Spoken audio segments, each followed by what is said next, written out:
মোৰ মৰমৰ অষ্টম শ্ৰেণীৰ ছাত্ৰ-ছাত্ৰীসকল তোমালোক সবকে স্বাগতম জনাইছো মোৰ ইউটিউব চেনেল আকাশ ক্লাसेस আসামত।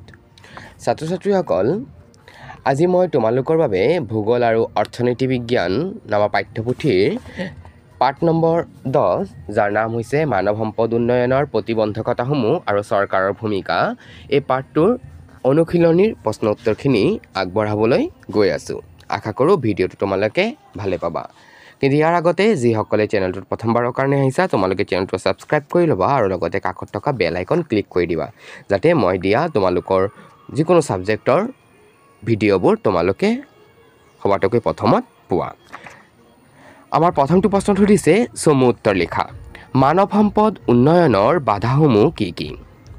আমি জানো যে মানৱ সম্পদ উন্নয়নৰ বাধাসমূহ হৈছে অধিক জনসংখ্যা, মূলধন বা পুঁজিৰ অভাৱ, দৰিদ্ৰতা, নিৰক্ষৰতা, অন্ধবিশ্বাস আৰু বিভিন্ন ধৰণৰ বিষমতা।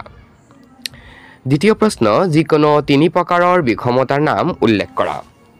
যিকোনো তিনি প্ৰকাৰৰ বিষমতাৰ নাম হৈছে ধৰ্মীয় বিষমতা, লিংগ বিষমতা আৰু ভাষাভিত্তিক বিষমতা। পৰৱৰ্তী প্ৰশ্ন, বৰ্তমান অসমত কেইখন চিকিৎসা মহাবিদ্যালয় আছে?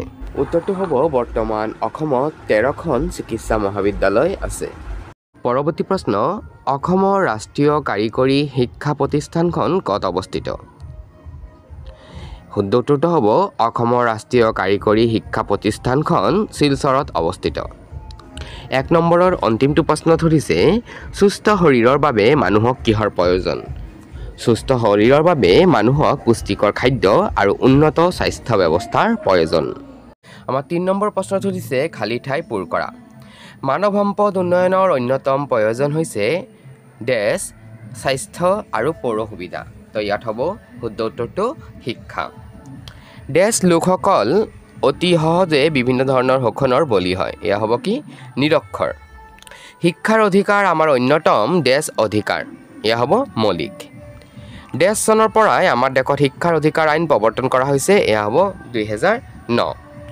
চৰকাৰে গ্ৰহণ আৰু কাৰ্যকৰী কৰা সঠিক পৰিকল্পনাই মানৱ সম্পদ উন্নয়নৰ গতি দেশ কৰে। এয়া হ'ব ত্বৰান্বিত কৰে। উপযুক্ত শৈক্ষিক দেশ গঢ়ি তোলাটো এখন দেশৰ চৰকাৰৰ অন্যতম দায়িত্ব। এয়া হ'ব বাতাবৰণ। 2 নম্বৰ প্ৰশ্নটো দিছে মানৱ সম্পদ উন্নয়নৰ অসুবিধাসমূহ দূৰ কৰাৰ বাবে কেইটামান উল্লেখযোগ্য পৰামৰ্শ আগবঢ়োৱা। ইয়াৰ উত্তৰত আমি ক'ব পাৰি যে আমাৰ ৰাজ্য আৰু ৰাষ্ট্ৰ উভয়ে অধিক জনসংখ্যাৰ কবলত নিমজ্জিত।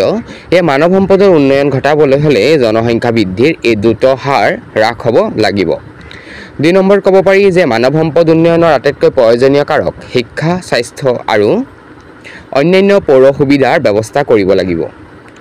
দৰিদ্ৰতা নিৰাময়ৰ বাবে চৰকাৰে লোৱা বিভিন্ন আঁচনিবোৰ যাতে প্ৰকৃত হিতাধিকাৰীয়ে পায় তাৰ ক্ষেত্ৰত সঠিক ব্যৱস্থা গ্ৰহণ কৰা উচিত। আৰু নিৰক্ষৰতা দূৰ কৰি জ্ঞান, উপযুক্ততা, দক্ষতা, কাৰিকৰী কুশলতা আদি বৃদ্ধিত মনোযোগ দিব লাগিব। আৰু লোকসকলৰ মাজত থকা অন্ধবিশ্বাস আৰু কুসংস্কাৰ দূৰ কৰি বৈজ্ঞানিক আৰু পৰিৱৰ্তনশীল চিন্তাধাৰা সৃষ্টি কৰাৰ প্ৰচেষ্টা কৰিব লাগিব। 2 নম্বৰটো সুধিছে যে মানৱ সম্পদ উন্নয়নত চৰকাৰৰ ভূমিকা কি? এখন দেশৰ মানৱ সম্পদ উন্নয়নত সেই দেশৰ চৰকাৰৰ ভূমিকা অপৰিসীম। চৰকাৰে গ্ৰহণ আৰু কাৰ্যকৰী কৰা সঠিক পৰিকল্পনাই মানৱ সম্পদ উন্নয়নৰ গতি ত্বৰান্বিত কৰে। কোন কোন দিশত চৰকাৰে সঠিক কৰ্মসূচী গ্ৰহণ কৰিলে মানৱ সম্পদৰ উন্নয়নৰ গতি খৰতকীয়া হ'ব তাৰ এটি সংক্ষিপ্ত আলোচনা তলত কৰা হ'ল। যেনে উপযুক্ত শৈক্ষিক বাতাবৰণ গঢ়ি তোলাটো এখন দেশৰ চৰকাৰৰ অন্যতম দায়িত্ব। এই দায়িত্ব পালনৰ অৰ্থে আমাৰ চৰকাৰে বিভিন্ন স্তৰত বিদ্যালয়, মহাবিদ্যালয়, ৰাষ্ট্ৰীয় কাৰিকৰী শিক্ষা প্ৰতিষ্ঠান, চিকিৎসা মহাবিদ্যালয়, বিশ্ববিদ্যালয়, কেন্দ্ৰীয় বিশ্ববিদ্যালয়কে ধৰি বিভিন্ন কাৰিকৰী শিক্ষা প্ৰতিষ্ঠান, উচ্চ শিক্ষা আৰু গৱেষণা প্ৰতিষ্ঠান আদি প্ৰতিষ্ঠা কৰি সৰ্বস্তৰৰ ছাত্ৰ-ছাত্ৰীৰ শিক্ষা লাভ কৰাৰ বাবে বিভিন্ন সুবিধা প্ৰদান কৰি আহিছে বা কৰিব লাগিব। মানৱ সম্পদ হিচাপে পৰিগণিত হ'বলৈ এজন মানুহ শাৰীৰিক আৰু মানসিকভাৱে সুস্থ আৰু সবল হ'বই লাগিব। এই দৃষ্টিভংগীক গুৰুত্ব দিবলৈ আমাৰ চৰকাৰে স্বাস্থ্য ক্ষেত্ৰৰ উন্নতিৰ কাৰণে উপযুক্ত পৰিকাঠামো গঢ়ি তোলাৰ বাবে গাঁও, চহৰ সকলোকে সামৰি প্ৰাথমিক স্বাস্থ্য কেন্দ্ৰ, স্বাস্থ্য উপকেন্দ্ৰ, মহকুমা স্বাস্থ্য কেন্দ্ৰ, জিলা স্বাস্থ্য কেন্দ্ৰ আদি প্ৰতিষ্ঠা কৰিছে আৰু কৰিব লাগিব। মানুহৰ মৌলিক চাহিদাসমূহৰ ভিতৰত অন্যতম হৈছে খাদ্য। দেশ এখনৰ জনসংখ্যা অনুপাতে খাদ্য সামগ্ৰী উৎপাদন আৰু তাৰ যথাযথ সংৰক্ষণ কৰি সময় আৰু প্ৰয়োজন অনুসাৰে জনসাধাৰণৰ খাদ্যবস্তুৰ যোগান ধৰিব পৰাটো চৰকাৰৰ নিতান্ত প্ৰয়োজনীয়। আৰ্থিক উন্নতি অবিহনে সমাজৰ সামগ্ৰিক উন্নতিৰ কথা ভাবিব নোৱাৰি। গতিকে আৰ্থিক উন্নতিৰ বাবে প্ৰয়োজন হোৱা উপযুক্ত কৰ্মসংস্থানৰ সুযোগ সৃষ্টি কৰিবৰ বাবে চৰকাৰে প্ৰচেষ্টা হাতত ল'ব লাগিব। আমাৰ পৰৱৰ্তী প্ৰশ্ন সুধিছে দৰিদ্ৰতা আৰু মানৱ সম্পদ উন্নয়নৰ মাজত থকা সম্পৰ্ক। দৰিদ্ৰতা মানৱ সম্পদ উন্নয়নৰ অন্যতম বাধা। দৰিদ্ৰতাৰ বাবে আমাৰ দেশৰ এক বুজন সংখ্যক লোক শাৰীৰিক আৰু মানসিকভাৱে সবল হ'ব পৰা নাই। শাৰীৰিক আৰু মানসিক বিকাশৰ বাবে আমি পুষ্টিকৰ খাদ্য আৰু উপযুক্ত শিক্ষাৰ প্ৰয়োজন, যাৰ অভাৱে আমাৰ দেশৰ দৰিদ্ৰ লোকসকলক জুৰুলা কৰি আহিছে। ফলস্বৰূপে তেওঁলোকে আত্মমৰ্যাদা হেৰুৱাই ভাগ্যৰ ওপৰত বিশ্বাসী হয় আৰু নিজকে সেই অৱস্থাৰ পৰা উন্নীত কৰা মানসিকতা হেৰুৱাই পেলায়। পৰৱৰ্তী প্ৰশ্ন নিৰক্ষৰতাই কিদৰে মানৱ সম্পদৰ বিকাশত বাধাৰ সৃষ্টি কৰে? নিৰক্ষৰতা মানৱ সমাজৰ বাবে এটা ডাঙৰ অভিশাপ। আমাৰ দেশত প্ৰায় 26% লোকেই নিৰক্ষৰ। নিৰক্ষৰতাই জ্ঞান, উপযুক্ততা, দক্ষতা, কাৰিকৰী কুশলতা আদিৰ বৃদ্ধিত বাধাৰ সৃষ্টি কৰে আৰু ই মানৱ সম্পদ গঢ় দিয়াত অন্তৰায় স্বৰূপ। নিৰক্ষৰ লোকসকল অতি সহজেই বিভিন্ন ধৰণৰ শোষণৰ বলি হয়, যাৰ ফলত সমাজত আৰ্থ-সামাজিক বৈষম্য অতি প্ৰকট হৈ উঠে।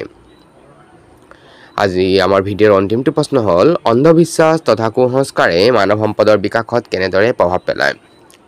মানৱ সম্পদ উন্নয়নৰ পথত আনীতি উল্লেখযোগ্য অন্তৰায় হৈছে অন্ধবিশ্বাস। বিজ্ঞান আৰু প্ৰযুক্তিয়ে আজি সমগ্ৰ বিশ্বৰ সামগ্ৰিক ছবি সলনি কৰিছে যদিও অশিক্ষিত আৰু শিক্ষিত নিৰ্বিশেষে আমাৰ দেশৰ এক বুজন সংখ্যক লোক অন্ধবিশ্বাস আৰু কুসংস্কাৰৰ বলি। এই লোকসকল বৈজ্ঞানিক আৰু পৰিৱৰ্তনশীল চিন্তাধাৰাৰ পৰিপন্থী, যাৰ ফলত তেওঁলোক উন্নত মানৱ সম্পদ হিচাপে গঢ়ি উঠিব পৰা নাই।